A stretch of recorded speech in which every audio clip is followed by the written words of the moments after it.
You've probably used DoorDash before. Maybe you love the convenience, or maybe you've sworn it off after seeing the final price. But behind every delivery is a fragile balancing act between three forces: the workers, the customers, and the company itself. And if any one of them pulls too hard, the whole thing is at risk of collapsing. In a time where it seems like everything just continues to cost more and more, it's my opinion that the cracks are already starting to show in this business. So in this video, we're going to answer the question, can DoorDash actually survive? Now first, in order for DoorDash to survive, it needs a steady supply of drivers. Now on one hand, gig economy jobs like DoorDash can be beneficial for many.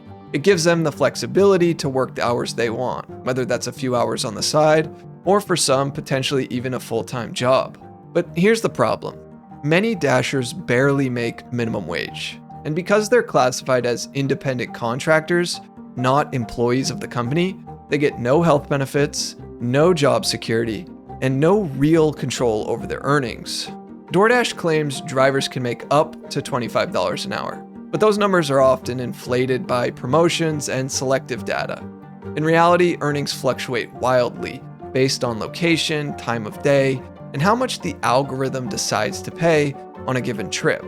According to driversnote.com, the average hourly wage in California is a little under $20 an hour, but in a state like Alabama, it's $13.30 an hour. The way DoorDash pays drivers can get pretty convoluted, and it's been prone to change quite frequently.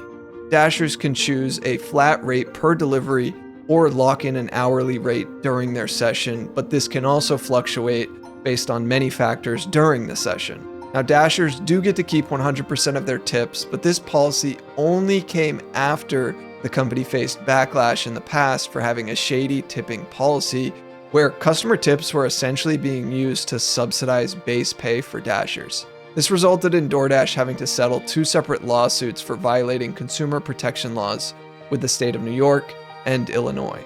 Now, recently, a handful of cities across the country have passed laws requiring delivery apps like DoorDash and Uber to pay drivers a minimum wage. It's aimed at requiring companies like Uber, DoorDash, and Grubhub to pay drivers in the Big Apple about $18 an hour. Right now, the city estimates they make just over $7 before tips. These laws have sparked intense debate, not just between the companies and the local or state governments enforcing them, but even among the drivers themselves. Because while some Dashers see these regulations as a necessary step toward fair pay, others have spoken out about unintended consequences like fewer orders or changes to how they're scheduled and compensated. And here's where it gets risky for DoorDash. Unlike traditional employees, drivers aren't locked in. I mean, they can leave at any time. And many already juggle multiple gig apps, picking whichever one offers the best pay in the moment. If too many drivers decide DoorDash isn't worth their time, whether because demand drops, more Dashers flood the market, or pay keeps getting squeezed, what happens then? Does DoorDash adjust its model to keep drivers on board and in turn increase cost for the customer? Or does the whole system start to crack under the pressure? Now, speaking of the customer, let's shift to their side of the equation. You've probably noticed how expensive delivery has gotten. Service fees, delivery fees, higher menu prices, taxes. I mean, it all adds up. And then, of course, at the end, there's the tip. A meal that's just $12 in store could easily be $25 or more by the time you get it to your door. This isn't just inflation. DoorDash and restaurants inflate prices specifically for delivery orders. Why? Well, because DoorDash takes a hefty cut, often 20 to 30% of the order's total. And that forces restaurants to raise prices to make up for the loss, which then makes delivery even more expensive for customers. Remember, restaurants to begin with operate on a fairly slim profit margin. While the ranges will vary, it's typically within 5 to 15%. So for instance, a chicken burrito from Chipotle is $10.20 in the store. But on DoorDash, that burrito is listed at $13.25. That's before any of the other costs associated with the delivery.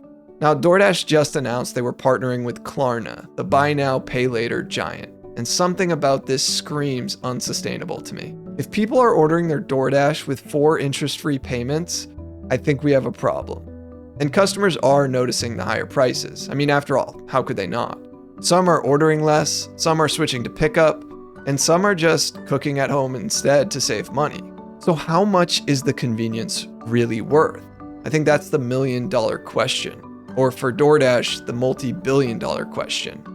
If prices keep rising, how long before DoorDash hits a ceiling on how many people are willing to pay these premiums? Now, let's talk about the company itself. For years, DoorDash operated at a loss, burning through billions of dollars to try to capture market share. But in October of 2024, they finally had their first profitable quarter, which sounds great until you look at the details. In 2024, DoorDash's revenue hit $10.72 billion, which was a 24% increase from the previous year. But despite that growth, only about 1.5% of that revenue actually turned into a profit. Now, to put that into perspective, their revenue has skyrocketed from a little under $3 billion back in 2020 to now over $10 billion just 4 years later. Yet their profit margins remain razor thin. And one of the biggest reasons they turned a profit was higher fees and cost cutting. But another major factor was marketing. DoorDash spent $2 billion on marketing in 2024 alone, and that was up from $594 million back in 2019. They've poured billions into ads, promotions, and discounts to keep customers coming back. Now that spending fuels revenue growth, but it also eats into profitability. And then, of course, there's competition. Not just from UberEats, Grubhub, and Instacart, but from restaurants themselves pushing customers toward their own delivery platforms to cut out third-party fees. On top of that, consumers are changing their habits. As delivery fees and menu markups rise, more people are choosing to pick up their own food or dine in instead. And if that trend continues, DoorDash's business model takes a serious hit.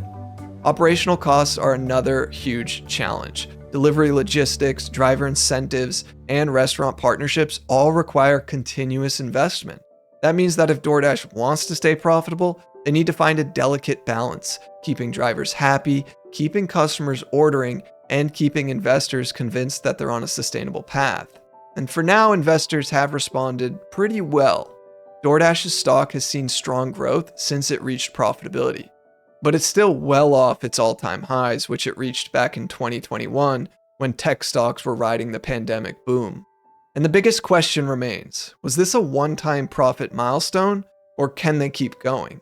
I do want to ask, I just think we're at peak food delivery, peak delivery period. I mean, this holiday season, people went back to the store. Yeah, I was thinking about how to say this. Are we lazy or are we just addicted to convenience? And I think it's a little bit of both. Because here's the problem. Customers want low fees, drivers want better pay, and the company wants profits. But they can't have it all. If DoorDash raises fees, they lose customers. If they lower fees, they squeeze drivers. If they don't make enough money, the whole system is bound to collapse. And inflation makes this even trickier. If the cost of living keeps rising, will people still justify paying premium delivery fees? And if new labor laws force gig companies to provide benefits and higher wages, can the business model survive that?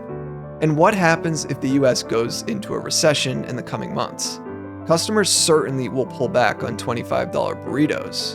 So DoorDash's future isn't just about food delivery. It's about the gig economy as a whole.